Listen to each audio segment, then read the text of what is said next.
नमस्कार, मैं हूं आपके साथ पूजा कविया गोमा। एपीएन के लोकप्रिय कानूनी प्रोग्राम लीगल हेल्पलाइन में आपका स्वागत है। इस कार्यक्रम में हमारे कानूनी विशेषज्ञ रोजमर्रा की जिंदगी की समस्याओं से जुड़े कानूनी मसलों पर आपकी शंकाओं का समाधान करते हैं। इस दौरान आप फोन करके कानूनी राय ले सकते हैं। आज हम आपको एनजीओ के बारे में बात करेंगे। दरअसल एनजीओ को एक गैर सरकारी संगठन के रूप में जाना जाता है। ये एक संस्था है जो सरकार के साथ पंजीकृत रहती है और समाज के उत्थान के लिए काम करती है। एनजीओ सांस्कृतिक, धार्मिक, सामाजिक या शैक्षणिक क्षेत्रों में काम कर सकता है। एनजीओ स्वायत्त निकायों के रूप में कार्य करते हैं जिनके पास केवल थोड़ा या कोई सरकारी हस्तक्षेप बिल्कुल नहीं होता। एनजीओ लाभ कमाने या फिर लाभ साझा करने वाली कंपनी कतई नहीं होती, बल्कि ये समाज को सशक्त और बेहतर बनाने में मदद करते हैं। ये समाज की सेवा करते हैं। एनजीओ जनता से योगदान और दान के माध्यम से अपने धन का प्रबंधन करते हैं।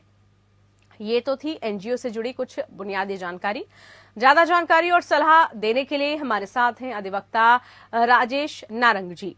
राजेश जी आपको एनजीओ से जुड़ी तमाम कानूनी पहलुओं की जानकारी देंगे। अगर आपका हमारे विशेषज्ञ से कोई सवाल है तो आप फोन करके राय ले सकते हैं। हमारा फोन नंबर आपकी टेलीविजन स्क्रीन पर 01206127 इसके अलावा एक और नंबर आपको टेलीविजन स्क्रीन पर इस वक्त नजर आ रहा है 01206127 इन नंबर्स पर आप कॉल कर सकते हैं और कानूनी सलाह, एनजीओ से जुड़ी जानकारी आप इस माध्यम से प्राप्त कर सकते हैं। तो हमारे साथ अधिवक्ता जुड़े हैं। सबसे पहले उनका स्वागत करते हैं। बहुत स्वागत है नारंग जी आपका आज के इस खास कार्यक्रम में। आपसे सबसे पहले हम समझना चाहेंगे कि एनजीओ संस्थान का जो रजिस्ट्रेशन है वो कैसे करें, क्योंकि जो फर्स्ट स्टेप है राजेश जी वो रजिस्ट्रेशन ही होता है। तो उस रजिस्ट्रेशन का जो प्रोसेस है, जो प्रक्रिया है, वो आपके माध्यम से समझना चाहेंगे। अगर हम एनजीओ देखते हैं तो जैसा कि आपने पूजा जी बहुत अच्छे ढंग से प्राथमिक रूप से शेयर किया कि ये वो संस्थाएं होती हैं जो कि गैर सरकारी और समाज से जुड़े हुए कार्य या कोई भी पर्टिकुलर कार्य को करती हैं और इनका ध्येय जो होता है प्रॉफिट कमाना नहीं रहता है। जो इनकी रजिस्ट्रेशन है वो हम बतौर सोसाइटी कर सकते हैं, बतौर एस्टेब्लिश कर सकती हैं और कंपनी के माध्यम से यानी कंपनीज एक्ट के तहत भी ये रजिस्टर की जा सकती हैं as a non profit company. ये हमारे जो 3 आयाम हैं इनके द्वारा आप एनजीओ को रजिस्टर कर सकते हैं इंडिया में। ठीक है। तो सोसाइटी के हाँ जी प्लीज पूजा जी।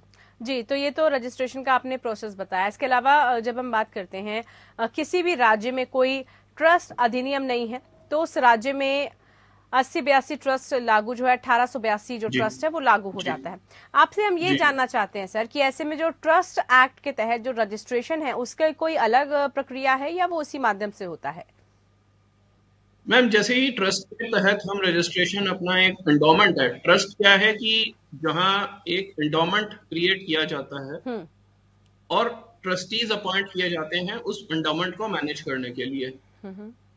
तो जो भी एक्टिविटी उस ट्रस्ट के माध्यम से जो टेस्टेटर है वो करना चाहे, चाहे वो सरकार हो सकती है या कोई भी संस्थान हो सकता है कि उन्होंने अपना 1 करोड़ या 10 लाख रुपए का एक एंडोमेंट क्रिएट कर दिया और उन्होंने कहा कि इससे ये एक्टिविटीज समाज के लिए की जाएंगी। बेशक ये हो सकता है बच्चों को पढ़ाना हो सकता है या जो विधवा हो जाती हैं उनकी आगे भरण पोषण के लिए या समाज में कोई भी बीमारी जैसे अभी हम लेके चल रहे हैं ओमिक्रॉन है या इस तरह के वायरस हैं उसमें वो सहयोग करना चाहें तो वो उस वे से कर सकते हैं ट्रस्ट से के पैसे से। ठीक है। अगर हम बात करें सोसाइटी एक्ट की राजेश जी, तो सोसाइटी एक्ट के तहत रजिस्ट्रेशन कैसे होता है, उसमें हम रजिस्ट्रेशन कैसे कर सकते हैं? मैम सोसाइटी का अगर हम लेके चलते हैं तो 2 पहलू आते हैं। क्या हम स्टेट में रजिस्टर करना चाह रहे हैं उसको या उसको नेशनल लेवल पे रजिस्टर करना चाह रहे हैं। अगर हम नेशनल लेवल पर रजिस्टर करना चाह रहे हैं तो 7 राज्यों से व्यक्ति उसके सदस्य प्राथमिक रूप में होने चाहिए। अन्यथा अगर जैसे आप दिल्ली में रजिस्टर कर रहे हैं या हरियाणा में रजिस्टर कर रहे हैं या यूपी में, तो जो स्टेट में से 7 लोग हैं वो प्राथमिक सदस्य बनेंगे और वो अपने पद को भी ग्रहण करेंगे उसमें, एंड वो आगे रजिस्ट्रेशन की प्रक्रिया यानी अपना कॉन्स्टिट्यूशन तैयार करेंगे और वो रजिस्ट्रेशन के लिए जमा करवाएंगे। ठीक है। इसके अलावा अगर राजेश जी हम बात करें कंपनीज एक्ट की, तो उसके अंतर्गत एनजीओ का जो रजिस्ट्रेशन का प्रावधान है वो कैसे होता है, उसका क्या प्रावधान प्रोसेस है?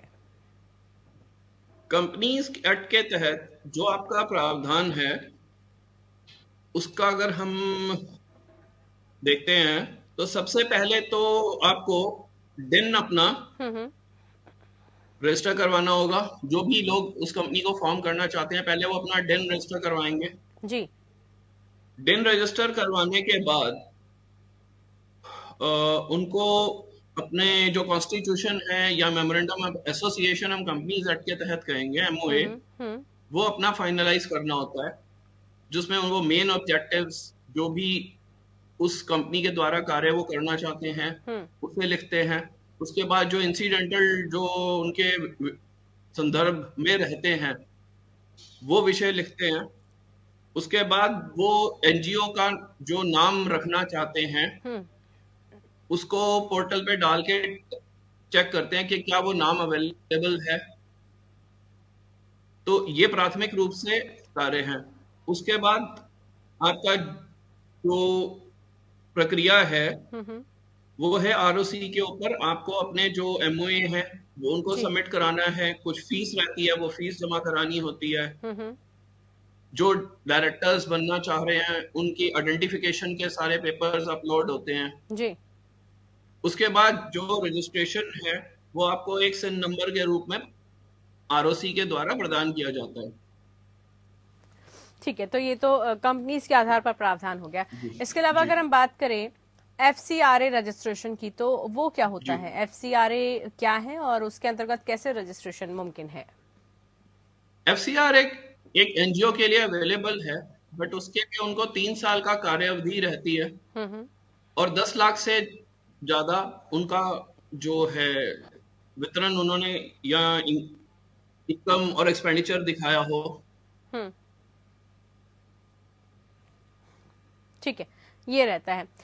राजेश जी, अगर हम आपसे ये जानना चाहें कि जो एनजीओ की फंडिंग है उसके सोर्सेस क्या हो सकते हैं, उसके सोर्सेस कैसे जो है होते हैं? क्योंकि अक्सर जो है फंडिंग को लेकर कई तरह के लोगों के बीच में भ्रम होता है या लोगों के बीच में इसको लेकर कंफ्यूजन होती है कि फंडिंग आखिरकार एनजीओ को मिल कहां से रही है, उसका मुख्य जो स्रोत है वो कहां से है?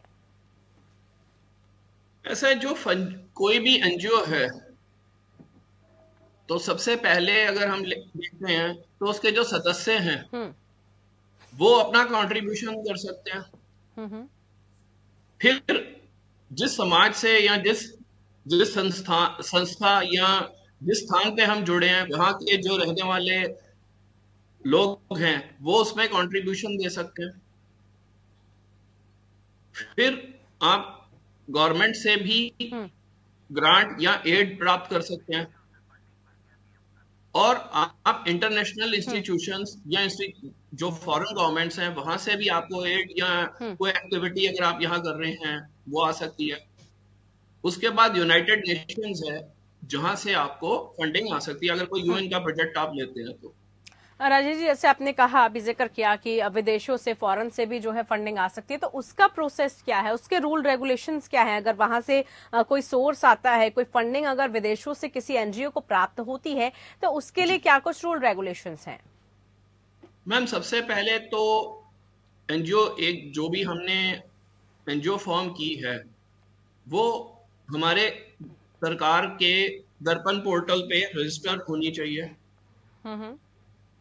उसके बियॉन्ड जो टैक्सेशन, जैसा कि अभी आपने मेरे से प्रश्न पूछा, तो टैक्सेशन जो है उसमें उनका रजिस्ट्रेशन होना चाहिए जी। उनका बैंक अकाउंट खुला हुआ होना चाहिए क्योंकि आज की डेट में वो कैश रिसीव नहीं कर सकते इंटरनेशनली, थ्रू बैंक ही वो ट्रांजिट होगा। तो ये तो 3 प्रावधान मतलब इमीडिएट हैं। और जो जैसा कि अभी आपने मेरे से एफसीआरए पे प्रश्न पूछा, वो रजिस्ट्रेशन होना जरूरी है। तो इस तरह के कई रजिस्ट्रेशंस हैं जो कि एनजीओ के पास होने चाहिए अगर उनको बाहर से, विदेशों से कहीं किसी भी प्रकार से पैसा लेना है और यहाँ पे खर्चना है। ठीक है। अगर हम किसी एनजीओ के जीएसटी की बात करें तो एनजीओ के जीएसटी रजिस्ट्रेशन के बारे में क्या जानकारी है, कैसे जो है उसका जीएसटी रजिस्ट्रेशन होता है? देखिए, जीएसटी का प्रावधान जो आमतौर पे किसी भी ऑर्गेनाइजेशन के लिए, वो एनजीओ के लिए भी है। बट जैसा कि हम जानते हैं, NGO is not dealing in profit, यानी वो फायदे के लिए काम नहीं करती हैं। तो जब वो फायदे के लिए काम नहीं करती हैं तो इनकम टैक्स एक्ट के तहत 12A में उनको एग्जेम्पशन प्रदान किया जाता है। बट ये कि मान लीजिए वो कोई चीज, प्रोडक्ट या मैन्युफैक्चर कर रहे हैं या उसको सेल कर रहे हैं मार्केट में अपनी एक्टिविटीज को फंड करने के लिए, प्रॉफिट बेसिस पे नहीं, तो फिर उनको जीएसटी पे करना है। ठीक है, चलिए आगे भी आपसे राजेश जी सवाल पूछेंगे कि क्या को जो है एनजीओ के अंतर्गत और चीजें आती हैं, एनजीओ को आखिरकार कैसे रजिस्टर करवाते हैं, कैसे जो है उसका टैक्सेस होता है और कहां से जो उसकी फंडिंग है वो हो पाती है। इसको लेकर तमाम जानकारी हमारे अधिवक्ता पहुंचा रहे हैं आप तक। अगर इस दौरान कोई भी आपका सवाल है, आप जनता, आप दर्शक कुछ भी पूछना चाहती हैं तो आप पूछ सकती हैं। टेलीफोन लाइंस लगातार खुले हुए हैं, इन नंबर्स पर आप कॉल कर सकते हैं। कॉल करके हमारे खास मेहमान से तमाम जानकारियां साझा कर सकते हैं। राजेश जी, आगे बढ़ते हुए कार्यक्रम में बात अब कर लेते हैं कि एनजीओ को किस दर पर प्रोफेशनल टैक्स देना पड़ता है। जैसे आपने कहा कि जो है टैक्स वो देते हैं या जीएसटी देते हैं, लेकिन किस तरीके से वो देना पड़ता है? पूजा जी, जैसा कि आपने जीएसटी के बारे में पूछा और अब आप प्रोफेशन टैक्स में पूछ रही हैं। प्रोफेशन टैक्स हमारी ऑल ओवर इंडिया एप्लीकेबल नहीं है। प्रोफेशन टैक्स हमारा जैसे महाराष्ट्र में एप्लीकेबल है, कर्नाटका में एप्लीकेबल है, तमिलनाडु और केरला, ऐसी जो डाउन स्टेट्स हैं वहाँ एप्लीकेबल है। वहाँ पे जब भी एनजीओ किसी एम्प्लॉय को रखती हैं तो उसके लिए उनको एज इट इज जमा कराना होता है। उसके लिए अभी तक उनको कोई छूट नहीं है। ठीक है, मतलब वो जमा कराना होता है, जैसे आपने बताया, इसके लिए कोई आपको छूट नहीं मिलेगी, वो आपको जमा कराना ही होगा। अब ऐसे में एनजीओ के जो कर्मचारियों के रिटायरमेंट या तमाम जो, अगर हम बात करें सरकारी जो बेनिफिट्स होते हैं या फिर और जो उनको किसी भी सेक्टर में किसी भी एम्प्लॉय को जो बेनिफिट मिलते हैं, वो सर एनजीओ कर्मचारी को कैसे मिल सकते हैं? पूजा जी, आपने बहुत अच्छा सवाल पूछा है। बिकॉज आज की डेट में जैसे कोरोना टाइम चल रहा है तो कर्मचारियों के जो सेंटिमेंट्स हैं या जो उनके विचार हैं वो बहुत इस तरफ हैं कि यार अगर मैं तो एनजीओ के लिए काम कर रहा हूँ और अगर मुझे नहीं आगे मैं कार्य कर पाता हूँ या मुझे कुछ हो जाता है तो मेरे फैमिली को क्या सपोर्ट रहेगी। तो इसमें अगर हम रिटायरमेंट का लेके चलें तो रिटायरमेंट की एनजीओ के अंदर कोई रेंज डिफाइंड नहीं है। एनजीओ में हम देखते हैं कि कई बार रिटायर्ड लोग ही अपना सहयोग या योगदान दे रहे होते हैं। तो अगर हम एम्प्लॉइज की ये रूप में लेके चलें तो 58 इयर्स जो कि प्रोविडेंट फंड में या स्टैंडिंग ऑर्डर्स में हम लेके चलें तो 58 इयर्स की एज को हम मान के चलते हैं कि रिटायरमेंट एज है। रिटायरमेंट एज पे अगर एनजीओ ने 5 साल में कार्य कर लिया है आपने, तो आपको ग्रेच्युटी देना उनका कर्तव्य है। नंबर 2, आपकी जो छुट्टियों का पैसा है वो आपको मिलेगा जी। केवल सिर्फ बोनस की जो प्रावधान है, क्योंकि एनजीओ प्रॉफिट नहीं बनाती हैं, तो बोनस का जो प्रावधान है वो लागू नहीं होगा अगर वो प्रॉफिट नहीं अर्न कर रहे हैं। ठीक है, तो ये जो है बेनिफिट्स किसी भी एनजीओ के कर्मचारी, छुट्टियों का पैसा उनको मिलेगा। अगर पीएफ में पैसा जमा हुआ है उनका, तो प्रोविडेंट फंड का भी पैसा उनको मिलेगा। और ग्रेच्युटी एक ऐसा प्रावधान है जो एनजीओ को पालन करना होगा। ठीक है, ये सब जो है मिलता है किसी भी कर्मचारी को। अब शॉप्स एंड जो एस्टैब्लिशमेंट लाइसेंस है वो कब एक एनजीओ को लेना पड़ता है? देखिए, जितने भी स्टेट्स हैं हमारी, वहां पे शॉप एंड एस्टैब्लिशमेंट के रजिस्ट्रेशन के अन्य माध्यम है। जैसे दिल्ली में आप लेके चलते हैं तो दिल्ली में रजिस्ट्रेशन फ्री है और ऑनलाइन है जी। आपको सिर्फ उसमें अपने पर्टिकुलर्स एक सेल्फ डिक्लेरेशन के रूप में, यानी स्वयं उसको मानते हुए आपको फिल करने हैं और वो ऑटोमेटिकली आपको एक प्रिंट आउट जनरेट कर देता है कि भाई आपने पर्टिकुलर्स फुल कर दिए और इसके बेसिस पे, सेल्फ डिक्लेरेशन के बेसिस पे आपको ये सर्टिफिकेट दिया जा रहा है। अगर हम यही हरियाणा में लेते हैं तो वो नंबर ऑफ एम्प्लॉइज के बेसिस पे फीस भी जमा करवाते हैं और फिर रजिस्ट्रेशन। ठीक है, बट ये रजिस्ट्रेशन आपको तब लेना है जब आप कोई भी कारोबार या मैन्युफैक्चरिंग एक्टिविटी करते हैं। मतलब तभी जो है इसका बेनिफिट मिल सकता है किसी को भी। जी ठीक है, अगर मैम, हम उसमें नाम ही क्लियर है हाँ कि शॉप एंड एस्टेब्लिशमेंट। जी, तो मतलब अगर जो आप कोई एस्टैब्लिश करेगा एस्टेब्लिशमेंट रन उसको करें। बेनिफिट मिलेगा। हाँ जी ठीक है। जी अब जरा हम आपसे ना ये समझना चाहेंगे, क्योंकि काफी महत्वपूर्ण हो जाता है जब हम किसी भी एनजीओ की, राजेश जी, बात करते हैं। फाइनेंशियल ऑडिटिंग और टैक्स एक्सटेम्पेशन के बारे में आपसे जानकारी चाहेंगे।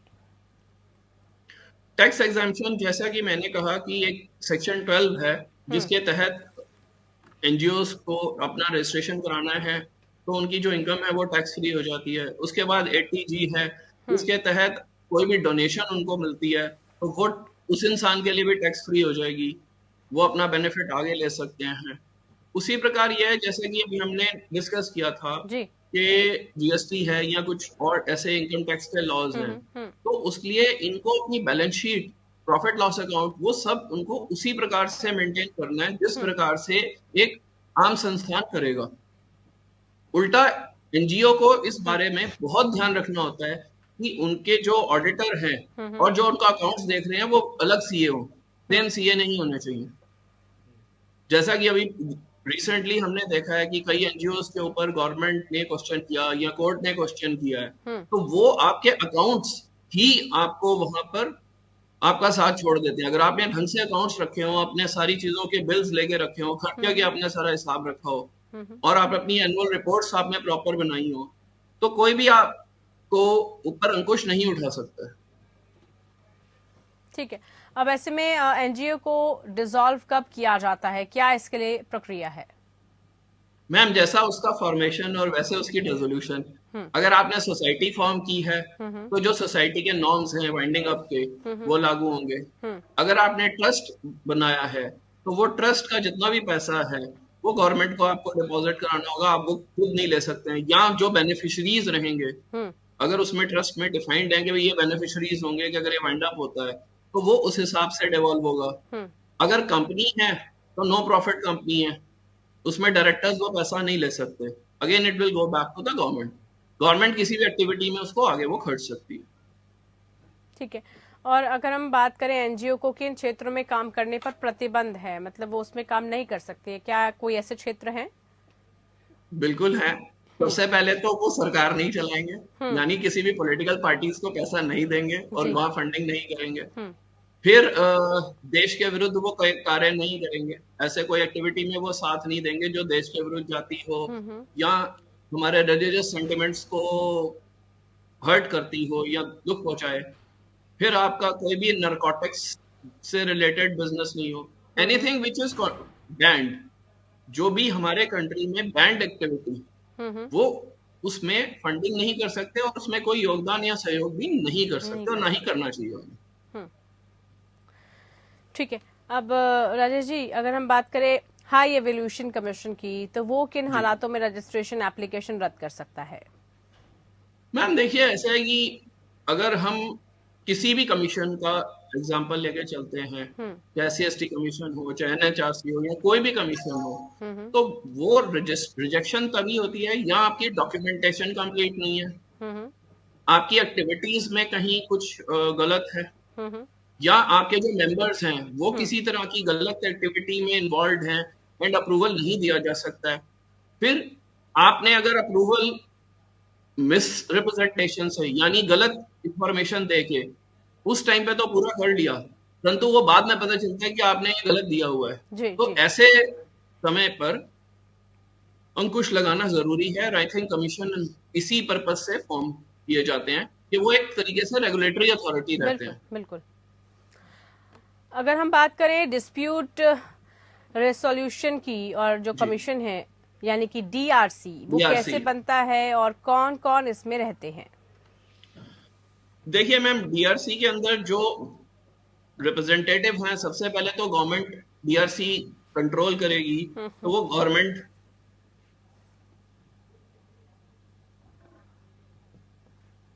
और उसमें है 3 मेंबर्स हैं जो कि मिनिस्ट्री ऑफ इकोनॉमी या कोई भी प्रेसिडेंशियल नॉमिनेशन रह सकता है, एंड इसकी जो चेयरमैनशिप है वो रहेगी जो भी इलेक्टेड मेंबर्स हैं उनके हिसाब से रोटेटिंग बेसिस पे। तो ये कुछ जानकारी है जो हम मान के चल सकते हैं कि जो डीआरसी है उसमें सबसे पहले तो जो प्रेसिडेंट ऑफ द स्टेट है वो मेंबर्स नॉमिनेट करेंगे, मैं सॉरी दोबारा बताना चाहूंगा। उसके बाद आपका मिनिस्ट्री ऑफ इकोनॉमी के मेंबर्स रहेंगे जी। फिर जो कोऑर्डिनेटिंग बॉडीज हैं कोई भी, उनके भी मेंबर्स रह सकते हैं। और उनकी ये है कि उनको इंडिपेंडेंस और इम्पार्शियलिटी से अपनी ड्यूटीज को परफॉर्म करना है। ठीक है, बिल्कुल। बड़ी आपने इम्पोर्टेंट जानकारी आज एनजीओ के रिगार्डिंग हमारे साथ साझा की है राजेश जी, इसके लिए बहुत शुक्रिया आपका, आपने वक्त निकाला और ये तमाम जो लीगल हेल्पलाइन के जरिए जानकारी साझा की। फिलहाल के लिए इतना ही, नमस्कार।